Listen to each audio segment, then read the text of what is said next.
Bismillahirrahmanirrahim. Assalamualaikum warahmatullahi wabarakatuh. Oke teman-teman, selamat pagi semuanya. Sebelumnya perkenalkan, nama saya Ahmad Lutfi Hakiki.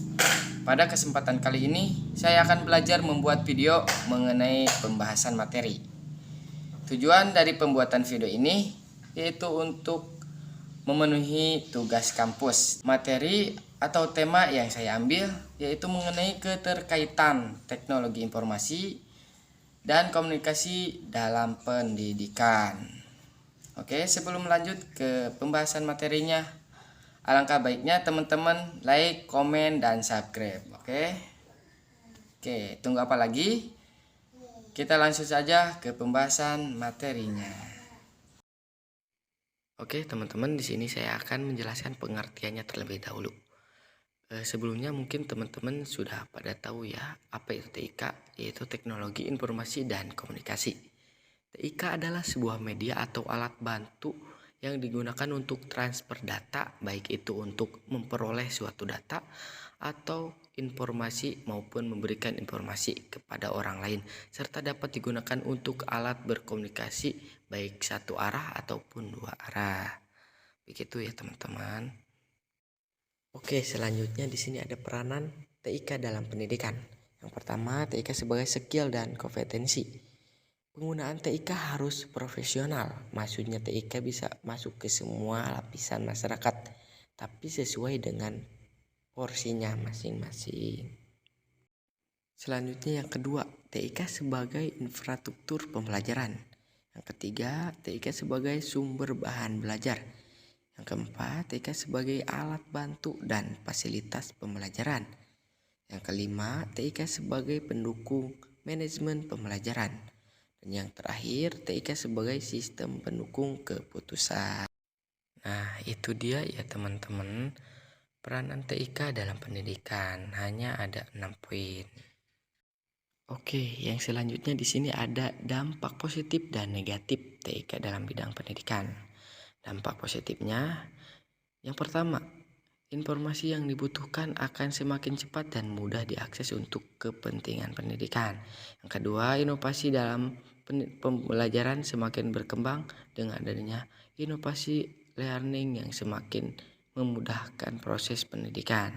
Yang ketiga, kemajuan TIK juga akan memungkinkan berkembangnya kelas virtual atau kelas yang berbasis telekonferensi yang tidak mengharuskan sang pendidik dan peserta didik berada dalam satu ruangan. Dan yang terakhir, sistem administrasi pada sebuah lembaga pendidikan akan semakin mudah dan lancar karena penerapan sistem TIK.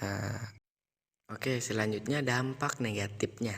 Di sini ada 3 poin ya. Yang pertama, kemajuan TIK juga akan semakin mempermudah terjadinya pelanggaran terhadap hak atas kekayaan intelektual karena semakin mudahnya mengakses data menyebabkan orang yang bersifat plagiatis akan melakukan kecurangan.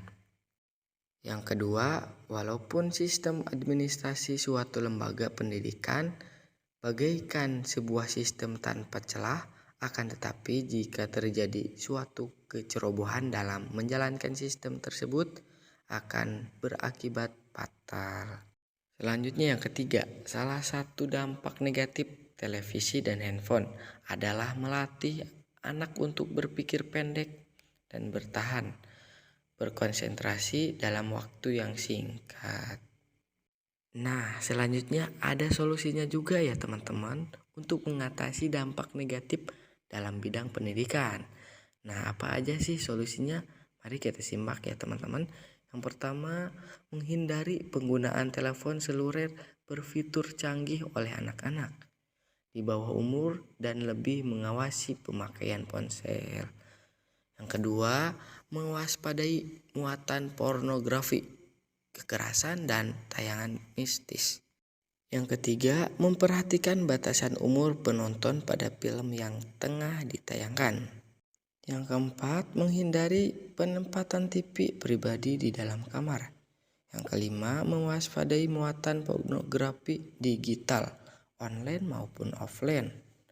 Yang keenam, mewaspadai kekerasan pada game. Yang ketujuh, cek history browser pada komputer anak untuk melihat apa saja yang sudah dilihatnya. Yang kedelapan, menggunakan program filtering dan parental control. Yang kesembilan, meletakkan komputer pada tempat yang dapat diawasi. Hindari penempatan komputer di dalam kamar.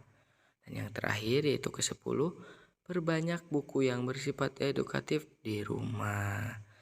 Nah, mungkin ini bisa jadi salah satu PR untuk para orang tua dan untuk para guru-guru untuk bisa mengawasi anak-anaknya di rumah maupun di sekolah. Oke, baik teman-teman. Mungkin itu aja yang dapat saya sampaikan. Mudah-mudahan apa yang telah saya sampaikan mengenai materi ini bisa bermanfaat untuk teman-teman semuanya, khususnya yang lihat video ini. Dan mohon maaf atas kesalahan dan kekurangannya. Mohon dimaklumin ya. Saya Ahmad Lutfi Hakiki pamit undur diri. Wallahul muwaffiq ila aqwamit thoriq. Wassalamualaikum warahmatullahi wabarakatuh.